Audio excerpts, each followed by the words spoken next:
आज मैं लेके आई हूँ कक्षा 10वीं की हिंदी पाठ्य पुस्तक लोक भारती से दूसरी इकाई का पाठ 6। बच्चों, इस पाठ का नाम है हम उस धरती की संतति हैं। बच्चों, ये काव्य विधा है और इस कविता के कवि हैं उमाकांत मालवीय जी। तो चलिए सबसे पहले हम उमाकांत मालवीय जी के बारे में थोड़ा सा जान लेते हैं। वो इस तरह से है।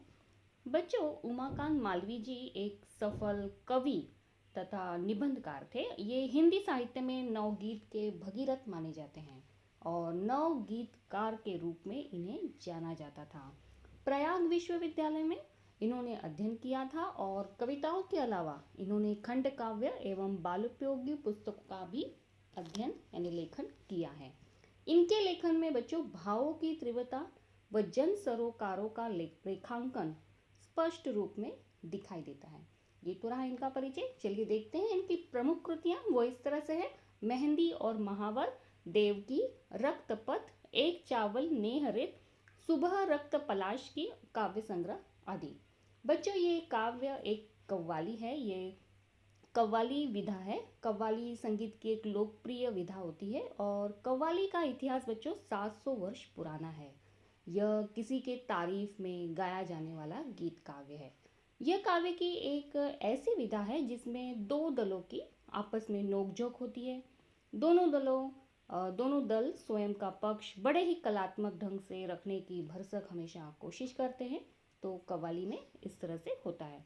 बच्चों, इस पाठ की इस काव्य की प्रस्तावना इस तरह से है कि यहाँ पर प्रस्तुत कव्वाली के द्वारा कवि उमाकांत मालवीय जी ने स्त्री पुरुष समानता पर बल दिया है। कवि ने यहाँ पर कव्वाली के माध्यम से भारत के ऐतिहासिक स्त्री पुरुष वीर वीरांगनाओं के कार्यों को अभिव्यक्त किया है। प्रस्तुत कव्वाली में स्त्री पुरुष को समाज का महत्वपूर्ण अंग बताया गया है। तो चलिए बच्चों देखते हैं काव्य को। पहला पद्यांश इस तरह से है बच्चों। हम उस धरती के लड़के हैं जिस धरती की बातें क्या कहिए अजी क्या कहिए, हाँ क्या कहिए। यह वो मिट्टी जिस मिट्टी में खेलते यहाँ ध्रुव से बच्चे। बच्चों, इन पंक्तियों का भावार्थ इस तरह से है। कवि यहाँ पर कहना चाहते हैं कि यहाँ पर बच्चों कविता में लड़के जो है पुरुष जाति और लड़कियां स्त्री जाति से, और बढ़ चढ़कर बात बताते हुए लड़के अपनी प्रशंसा करते हुए इन पंक्तियों में कहते हैं कि हम उस धरती पर रहने वाले लड़के हैं जिनकी जितनी प्रशंसा की जाए कम है। यह वही धरती है जहाँ ध्रुव जैसे महापुरुष का जन्म हुआ था और वे इसी मिट्टी में खेलते थे। तो चलिए बच्चों पहले ध्रुव के बारे में थोड़ा सा जान लेते हैं। बच्चों, ध्रुव का अर्थ होता है अटल, अचल, सत्य। तो बच्चों, ये ध्रुव की जो कथा है वो पौराणिक कथा है। विष्णु पुराण में आप लोगों ने अगर सुना होगा, देखा होगा, तो विष्णु पुराण में भक्त ध्रुव की कथा आती है। ध्रुव की कहानी ने इस बात को सिद्ध किया है कि कैसे एक छोटा बालक भी दृढ़ निश्चय और कठोर तपस्या के बल पर भगवान को धरती पर आने को विवश कर सकता है। बच्चों, कथा इस तरह से है, मैं सारांश उसका बताती हूँ कि राजा उत्तानपाद की दो रानियाँ थी। बड़ी का नाम सुनीति और छोटी का नाम सुरुचि था। सुनीति को एक पुत्र ध्रुव और सुरुचि को भी एक पुत्र था जिसका नाम था उत्तम था। ध्रुव अपनी सौतेली माँ के गर्वीले वचनों से आहत होकर कठिन वन तपस्या में प्रवृत्त हो गया और भगवान ने उसे दर्शन देकर उसे गोद में बिठा लिया और उसे वरदान दिया कि दिव्य लोक संसार में ध्रुव तारा के नाम से जाना जाएगा। ये मैंने एक छोटी सी कथा ध्रुव संबंधित बताई, इसलिए लड़के यहाँ पर ध्रुव का नाम लेकर पद्यांश कह रहे हैं कव्वाली में। तो चलिए अगली पंक्तियाँ देखते हैं। वो इस तरह से है। यह मिट्टी हुई प्रहलाद जहाँ जो अपनी लगन के थे सच्चे, शेरों के जबड़े खुलवा कर थे जहाँ भरत दतूली गिनते, जयमल पत्ता अपने आगे थे नहीं किसी को कुछ गिनते। बच्चों, इस पद्यांश में दतूली शब्द आया है। तो दतूली उसे कहा जाता है जिन बच्चों के नए दांत आते हैं, उसे कहा गया है। तो बच्चों, इन पंक्तियों का भावार्थ इस तरह से है कि यहाँ पर कहा गया है कि इस मिट्टी में भक्त प्रहलाद का भी जन्म हुआ था। सारी दुनिया को मालूम है कि वे अपनी धुन के कितने सच्चे थे। तो चलिए बच्चों थोड़ा सा प्रहलाद जी के बारे में भी जान लेते हैं। बच्चों प्रहलाद जी की जो कथा है वो भी पौराणिक कथा है और विष्णु पुराण में भक्त प्रहलाद की कथा का उल्लेख है। हिरण्यकशिपु हिरण्यकशिपु का नाम आप लोगों ने सुना ही होगा कि उनका पुत्र प्रहलाद है। पुत्र प्रहलाद को विष्णु भगवान से अटूट प्रेम था, लेकिन उसके पिता हिरण्यकशिपु को विष्णु भगवान से द्वेष था। हिरण्यकशिपु जो खुद को पूर्ण जगत का भगवान मानते थे। हिरण्यकशिपु ने प्रहलाद को कई तरह से प्रताड़ित भी किया था, उसे कई बार मृत्यु दंड भी देना चाहा था। लेकिन विष्णु भगवान ने नरसिंह अवतार लेकर हिरण्यकशिपु का संहार किया और भक्त प्रहलाद की रक्षा की। तो ये थी प्रहलाद की छोटी सी कथा। और चलिए देखते हैं अगली कथा में क्या कहा गया है। यहीं पर भरत, बच्चों यहाँ पर भरत का भी विवरण है। यहीं पर भरत जैसे वीर और साहसी महापुरुष का भी जन्म हुआ था। वे इतने निडर थे कि शेरों के मुंह खुलवाकर उनके दांत गिना करते थे। तो बच्चों चलिए देख लीजिए भरत के बारे में। बच्चों भरत की भी कथा पौराणिक कथा है। भरत हस्तिनापुर के राजा दुष्यंत और शकुंतला के पुत्र हैं। भरत ने अपने राज्य की सीमा का विस्तार संपूर्ण आर्यवत में कर लिया था और भरत ने राज्य में सुदृढ़ न्याय व्यवस्था और सामाजिक एकता को स्थापित भी किया था और शासन को विभिन्न भागों में बांटकर प्रशासन में नियंत्रण स्थापित किया था, जिससे उनकी कीर्ति सारे संसार में फैल गई थी। और इसलिए बच्चों भरत के नाम पर ही हमारे देश का नाम भारत पड़ा है। तो ये था थोड़ा सा सारांश भरत के बारे में। चलिए आगे देखते हैं। बच्चों यहाँ पर जयमल और पत्ता जैसे वीर इसी मिट्टी में पैदा हुए उसका विवरण है, जो अपने जैसा वीर किसी को समझते नहीं थे। तो चलिए देखते हैं जयमल पत्ता के बारे में, उनकी कथा को। बच्चों जयमल पत्ता ये एक ऐतिहासिक कहानी है और ये कहानी इस तरह से है कि चित्तौड़गढ़ के किले के अंदर स्थित जयमल और पत्ता का महल राजपूतों की शौर्य और वीरता का प्रतीक है। जयमल और पत्ता ने उस समय के दौरान अपने किले का बचाव किया था और जब मुगलों ने इस किले पर हमला किया था और युद्ध में जयमल और पत्ता ने साहस और वीरता का प्रदर्शन करते हुए अपने प्राणों का यहाँ पर बलिदान दिया था। तो बच्चों इन पंक्तियों में आए हुए जो ऐतिहासिक और पौराणिक वर्णन है उसे मैंने यहाँ पे समझाया है। चलिए देखते हैं अगली पंक्तियाँ, वो इस तरह से हैं।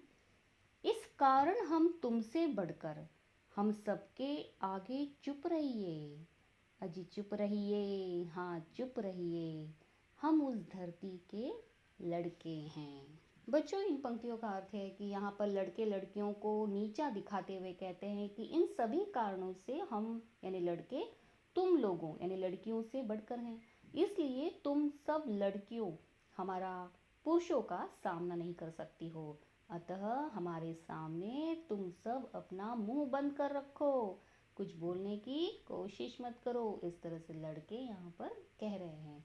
तो बच्चों चलिए देखते हैं अगली पंक्तियाँ, वो इस तरह से है। अगली पंक्तियाँ हैं, बातों का जनाब सहूर नहीं, शेखी ना बघारे, हाँ चुप रहिए, हम उस धरती की लड़की हैं जिस धरती की बातें क्या कहिए। यहाँ पर बच्चे शहूर शब्द आया है तो उसका अर्थ होता है कि अच्छी तरह काम करने की योग्यता या ढंग या बुद्धि उसे कहा गया है। तो चलिए देखते हैं इन पंक्तियों का भावार्थ, वो इस तरह से है। बच्चों यहाँ पर लड़कों को अपनी बड़ाई करते हुए सुनकर लड़कियाँ लड़कों को जवाब देती हैं और कहती हैं आप जैसे लोगों को बात करने का ढंग तक मालूम नहीं है, आप अपनी प्रशंसा खुद न कीजिए और चुप रहिए और सुनिए, हम उस धरती की लड़कियां हैं कि जिस धरती का कुछ पूछना ही नहीं। हम उस धरती की लड़कियां हैं जिसकी मिट्टी में वीरांगना झांसी की रानी लक्ष्मीबाई का जन्म हुआ था। चलिए देखते हैं अगली पंक्तियाँ।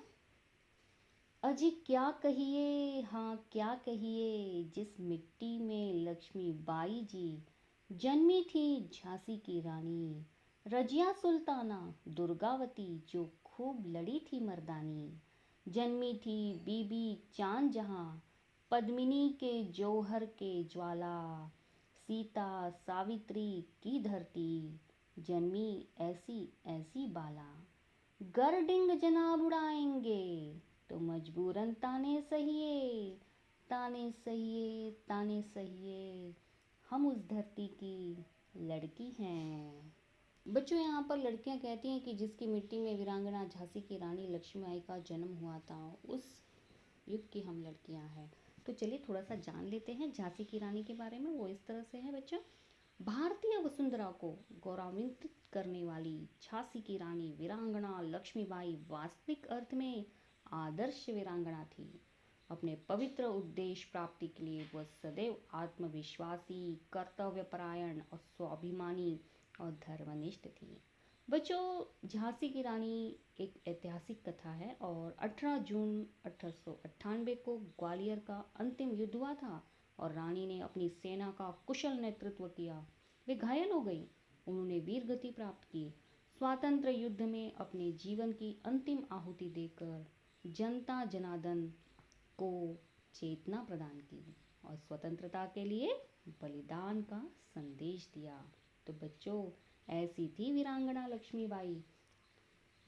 बच्चों, लड़कियां कहती हैं दुर्गावती और रजिया सुल्ताना जैसी मर्दानी वीरांगनाएं जिस मिट्टी में पैदा हुई थी, जिन्होंने लड़ाई के मैदान में अपना अद्भुत पराक्रम दिखाया था, हम उस धरती की लड़कियां हैं। तो चलिए जान लेते हैं रजिया सुल्ताना के बारे में और दुर्गावती के बारे में। तो बच्चों, दुर्गावती भारत की वीरांगना रानी दुर्गावती, वह गौंड रानी जिसने आखिरी सांस तक मुगल सेना से युद्ध किया। रानी दुर्गावती का जन्म बच्चों 5 अक्टूबर 1524 को उत्तर प्रदेश के बांदा जिले में कालिंजर के राजा कीर्ति सिंह चंदेल के यहाँ हुआ था। वे अपने पिता की इकलौती संतान थी। दुर्गा अष्टमी के दिन जन्म होने के कारण बच्चों उनका नाम दुर्गावती रखा गया था। बच्चों, ये एक ऐतिहासिक कथा है। चलिए देखते हैं रजिया सुल्ताना के बारे में। वो इस तरह से है। बच्चों, रजिया सुल्ताना भी ऐतिहासिक कथा से संबंधित है। बच्चों, दिल्ली के सुल्तान अल्तमश की बेटी थी वो। रजिया सुल्तान का जन्म 1205 में हुआ था और उसने देश पर सन 1236 से लेकर 1240 तक शासन किया था। रजिया सुल्ताना दिल्ली के सिंहासन में हस्तक्षेप करने वाली पहली मुस्लिम महिला थी। रजिया सुल्तान बहुत ही बुद्धिमान, एक श्रेष्ठ शासक, प्रशासक और अपने पिता की तरह एक बहादुर योद्धा थी। बच्चों, यहाँ पर चांद बीबी जैसी वीरांगना और जौहर की ज्वाला में हंसते हंसते कूद जाने वाली महान नारी पद्मिनी का जन्म भी इसी मिट्टी में हुआ था। तो चलिए देखते हैं उसके बारे में। चांद बीबी बच्चों, चांद बीबी एक ऐतिहासिक कथा है। अहमदनगर राज परिवार की गुणी स्त्री चांद बीबी को चांद खातून के नाम से भी जाना जाता था। अहमदनगर के तीसरे शासक हुसैन निजाम शाह की प्रथम पुत्री थी वे। चांद बीबी का विवाह बीजापुर के सुल्तान अली आदिल शाह से हुआ था। विवाह के कुछ दिनों के बाद ही आदिल शाह की हत्या कर दी गई और चांद बीबी ने बीजापुर को छोड़ के अहमदनगर आ गई। मुगलों ने निजाम शाही की राजधानी अहमदनगर पर आक्रमण किया था, तो चांद बीबी बहादुरी से किले पर उनका सामना किया उन्होंने, पर सरदारों के षड्यंत्र के कारण वह मारी गई। तो ये थी कहानी चांद बीबी की। चलिए बच्चों देखते हैं पद्मिनी के बारे में। पद्मावती रानी चित्तौड़ के राजा रतन सिंह की पत्नी थी। अपनी सुंदरता के लिए विख्यात दिल्ली के सुल्तान अलाउद्दीन खिलजी ने उनकी सुंदरता के बारे में सुनकर चित्तौड़ पर आक्रमण कर दिया था और राजपूत बहादुरों ने मरते दम तक उसका सामना किया। अतः अंत में वीरांगना पद्मावती ने अन्य राजपूत स्त्रियों के साथ किले में जौहर कर लिया था। बच्चों, यहाँ पे शब्द आया है जौहर। तो जौहर का अर्थ होता है कि राजस्थान में प्राचीन समय में प्रचलित एक प्रथा है जिसमें स्त्रियां विदेशी आक्रमणकारियों से अपने स्वाभिमान की रक्षा के लिए अग्नि में प्रवेश कर प्राणों की आहुति दे देती थी। उसे वहाँ पर जौहर कहा जाता है। ये प्रथा का नाम है। चलिए आगे देखते हैं। बच्चों, यहाँ पर सीता और सावित्री जैसी महान सेनानियों की जन्मस्थली है। यदि आप लड़के अपने श्रेष्ठ होने की बड़ी बड़ी बातें करेंगे तो आप लोग हमारे ताने भी सही है।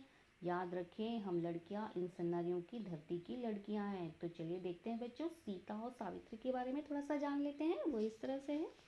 सीता बच्चों मिथिला में जन्मी। यह स्थान आगे चलकर सीतामढ़ी से विख्यात हुआ था। देवी सीता मिथिला के नरेश राजा जनक की ज्येष्ठ पुत्री थी। इनका विवाह अयोध्या के नरेश राजा दशरथ के ज्येष्ठ पुत्र श्री राम से स्वयंवर में शिव धनुष को भंग करने के उपरांत हुआ था। बच्चों, सीता एक पौराणिक कथा से संबंधित है और सावित्री, सावित्री भी एक पौराणिक कथा है बच्चों। सावित्री और सत्यवान की कथा सबसे पहले महाभारत के वन पर्व में मिलती है। सावित्री प्रसिद्ध तत्वज्ञानी महर्षि अश्वपति की एकमात्र कन्या थी। सावित्री का सत्यवान से विवाह हुआ था, जबकि सावित्री जानती थी कि सत्यवान की आयु केवल 1 वर्ष की ही शेष है। तो सावित्री ने बड़ी दृढ़ता के साथ और निष्ठा और पतिव्रत धर्म पालन कर यम को प्रसन्न किया और यम से अपने पति के प्राण छुड़ाए थे। तो चलिए देखते हैं अगली पंक्तियाँ। वो इस तरह से है, यूं आप खफा क्यों होती है, टंटा काहे का आपस में, हमसे तुम या तुमसे हम, बढ़ चढ़ कर क्या रखा इसमें, झगड़े से ना कुछ हासिल होगा, रख देंगे बातें उलझा के, बस बात पते की इतनी है, ध्रुव या रजिया भारत माँ के, भारत माता के रथ के हैं हम दोनों ही दो दो पहिए, अजी दो पहिए, हाँ दो पहिए, हम उस धरती की संतति है। बच्चों इन पंक्तियों का भावार्थ इस तरह से है कि यहाँ पर लड़कियों का जवाब सुनकर लड़के समझदारी की बात करते हुए कहते हैं कि हमारी बातों पर आप नाराज़ क्यों होती हैं, इसमें आपस में झगड़े की कोई बात ही नहीं है। इस बात में क्या रखा है कि हमसे आप लोग बढ़कर हैं अथवा आप लोगों से हम लोग बढ़कर हैं। तो इस तरह की बातें हमें आपस में उलझा कर रख देंगी और इससे ना हमें कोई फ़ायदा होगा और ना आपको ही होगा। तो सच्ची बात तो ये है कि ध्रुव यानी पुरुष जाति और रजिया यानी स्त्री जाति दोनों ही इस धरती माँ भारत माँ की संतान हैं। हम लोग भारत माता के रथ के समान हैं, स्त्री पुरुष रूपी दो पहिए हैं। तो हम सब इसी धरती की संतान हैं। तो बच्चों देखा आपने इस काव्य को, इस कविता से हमें ये सीख मिलती है कि इस तथ्य को हमेशा ध्यान में रखते हुए हमें वर्तमान बाल बालाओं को एक दूसरे का हमेशा साथ देना चाहिए और भारत माता को प्रगति की ओर ले जाना होगा। यही इस काव्य का प्रमुख सार था। तो बच्चों आप लोगों को ये पाठ, ये कविता और ये वीडियो कैसा लगा, ये सारी इन्फॉर्मेशन आपको कैसे लगी? अगर आपको ये वीडियो, ये पार्ट अच्छी तरह से समझ में आ गया है तो इसे अपने दोस्तों में ज़रूर शेयर करिएगा। और हाँ, आप लोग अगर मेरे चैनल में नए हैं तो सब्सक्राइब करना ना भूलें। तो चलिए फिर मिलते हैं अपनी अगली वीडियो में, तब तक के लिए धन्यवाद।